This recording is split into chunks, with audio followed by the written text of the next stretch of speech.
We bring in now Senator Lindsey Graham from the great state of South Carolina.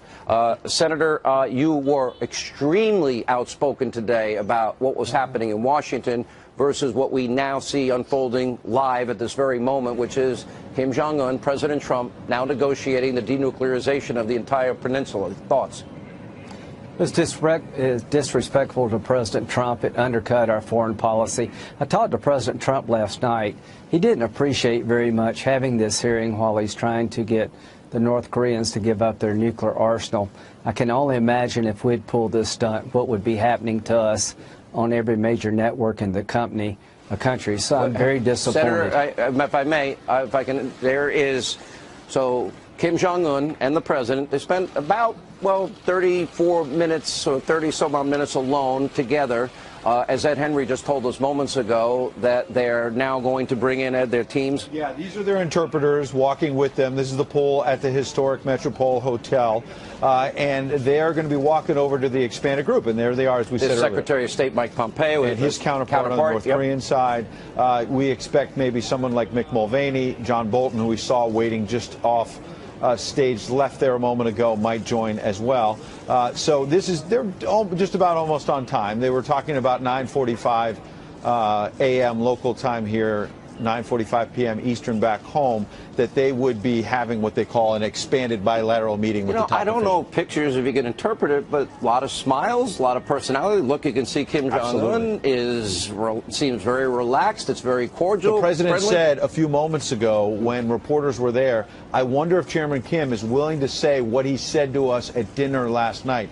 I'm going to let him decide whether he's going to say it publicly. He didn't quite get there. He just said something very general, Chairman Kim, about how he expects positive results. But you can clearly read that President Trump, and you'll have a chance in the interview to ask him, suggested that at dinner last night, Chairman Kim went much further in private than he has in public. You know, a lot of times, Dan Bongino, a lot of these things, as you can see, they're now walking in with the Secretary of State, Mike Pompeo, and his counterpart from North Korea. Oftentimes, there are predetermined outcomes, sure, not necessarily here, except for maybe ending the Korean War. Yeah, matter of fact, most of the time, bottom-up diplomacy is exactly how it occurs. You have your lower-level bureaucrats lay out the groundwork for a meeting before it ever gets to the level of president.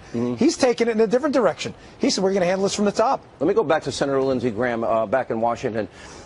It's so deep and it's so profound, Senator, the potential that what can happen here. Right. Look, I'm not Pollyannish. We know that we've got to have, this has got to be a verified deal. There's got to be open access and inspections on demand, or else it's not going to work for anybody. Right. But it's important. Well, the question is, why are we having this meeting? I mean, why is Trump meeting with North Korea when North Korea wouldn't meet with anybody else? I think President Trump rattled North Korea. I think they believed that President Trump would use military force to stop their nuclear missile program if he had to. He took them seriously, and Trump's giving them a way out. Chairman Kim, if you're smart, you'll take the way out given to you by President Trump. If you're actually trying to play the guy, you're going to regret this effort. You know, it's so funny. I mentioned having known the president for over 2 decades, I have some insight into his thinking. In my personal opinion, this is just purely speculation, that we were likely just 1, 2, 3 rockets away from the United States taking that out of the air and a major escalation. Okay, I talked to President Trump about a couple hours ago, right before he went to meet with the North Korean leader. I talked to him all last year. The fire and fury rhetoric was sincere. The North Koreans believed that if they fired another missile, they were going to get attacked. They were going to get attacked, and here's what I would say.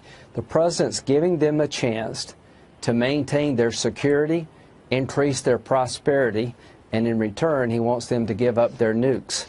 This is the last best chance for peace. If this doesn't work, we're not going back to the status quo. So everybody in America and the world should pray for a good outcome here. But the reason that Kim is at the table, he believes that Trump is hell-bent on stopping him one way or the other, and the best way is a win-win. You know, so there's always the expectations, and Dan Bongino, I thought, brought up a good point.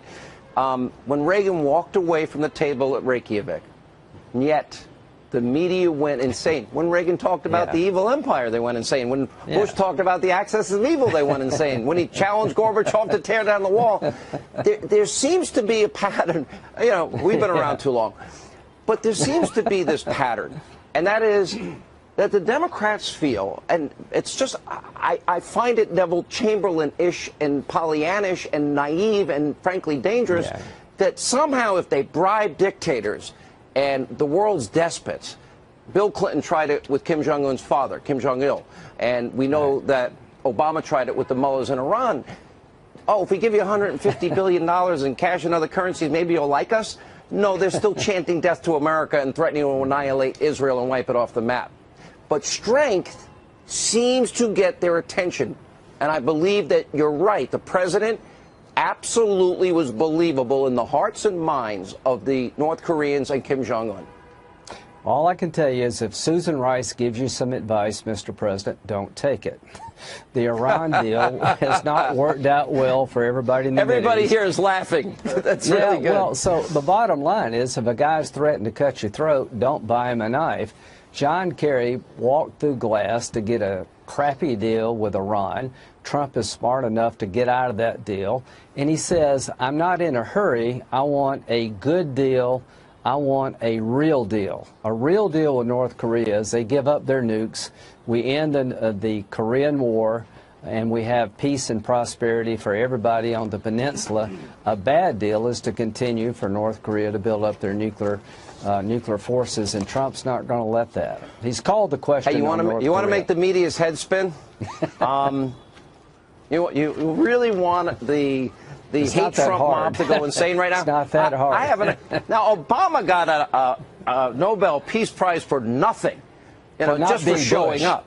For not being Bush. Okay, yeah, exactly. So imagine, let's hope for the best. I thought liberals imagined a world without nukes. All right, how about a world with fewer nukes to start? Imagine they get this deal done and it's verifiable, on-demand inspections, and imagine it's done. Are they going to have to now melt down? People may actually have real heart attacks if somebody says, if it happens, maybe Trump gets the Nobel Peace Prize. A world in which would be a good thing for the world and our kids.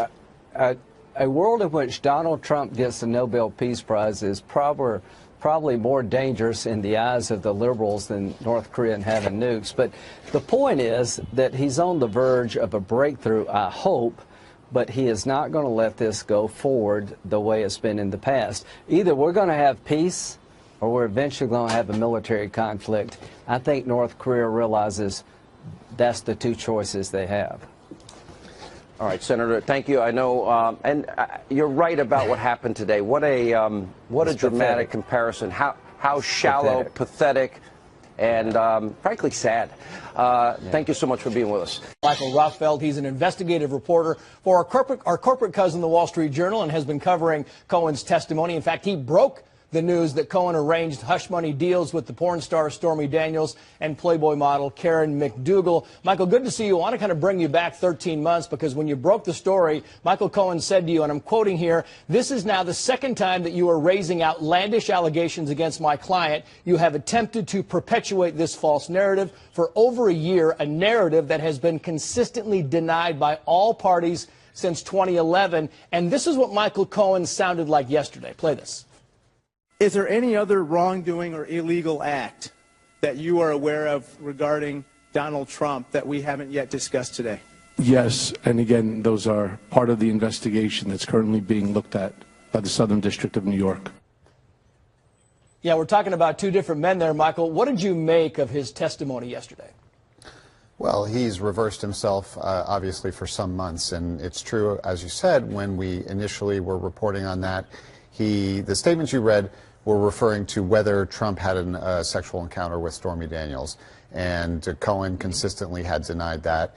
And he actually, at the time, didn't address the hush money payment, didn't specifically deny that. it happened, because he very well knew it did happen. But he was defending President Trump for a long time after we reported it in January of 2018, until he came under criminal investigation and was raided by the FBI last April, and then a couple months later turned on the president and ultimately pleaded guilty and fingered the president. So he is a very different person now, and has definitely changed his tune. A day after this testimony by Michael Cohen, Michael, are you surprised that the Democrats aren't as riled up about the hush money payments as some might have thought they would be? In fact, a lot of them saying we want to wait until the Mueller report comes out. Did that surprise you at all? Am I surprised that they're riled up by it? Not really. I mean, you know, they're in power now in the House, so they want to investigate the president. And Michael Cohen has pleaded guilty to campaign finance violations, which we know, and we've reported that the president was involved in arranging these in 2016 during the campaign. And, you know, normally DOJ does not prosecute presidents while they're in office, but there was a tape of Cohen talking to the president about the Karen McDougal hush money payment during the campaign. And, you know, yesterday he described the president being involved in negotiating the Stormy Daniels deal. So it is not surprising that the Democrats would want to be examining Mr. Trump's involvement in these deals.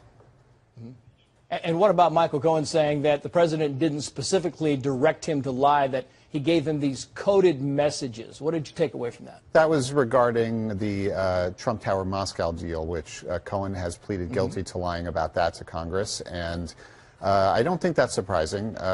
You know, the president doesn't explicitly, often, I mean, people who know him say, you know, he's not going to specifically, he's going to protect himself. He's very smart. If he wants you to do something, and I'm not saying he did it, you know, but he might not come out and say explicitly, I want you to lie to Congress. So Cohen says he gave him a coded message, and he followed it.